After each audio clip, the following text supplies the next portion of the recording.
Morning, Abotai. There's a very interesting halacha.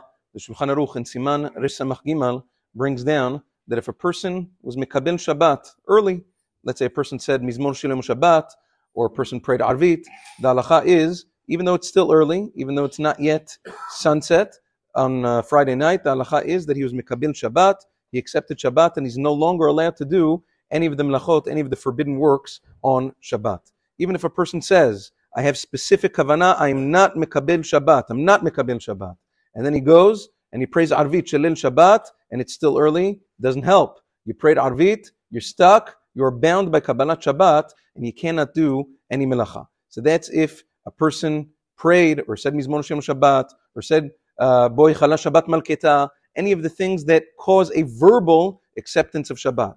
But says the Shulchan Aruch, there's another halacha of when a person does nothing and he still has to accept Shabbat, even if it's still before Shki'ah. What's that?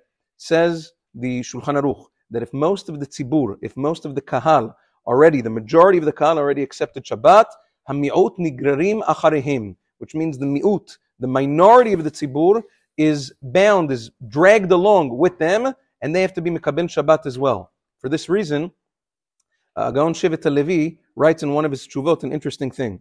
Let's say this is not as common in the winter, because in the winter everybody is mekabel Shabbat in general, almost at the same time, right before Shki'ah, give or take.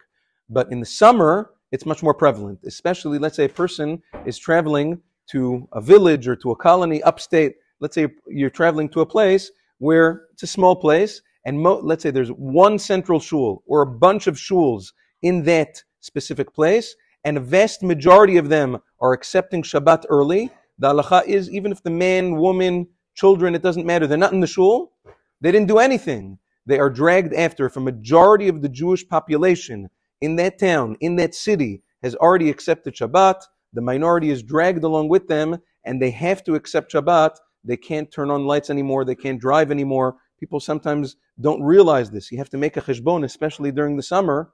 What's going on in this place? If you know that a majority of the shuls make early Shabbat, and they've already accepted Shabbat by whatever time, even though it's still early, you can't light candles anymore. You can't drive anymore because you are dragged after the Kabbalat Shabbat of everybody else in the town or in the city. It's something to be careful about. But now in the winter, it's not as shayach, as I said, but in the summer, it's good to pay attention. Have a wonderful day.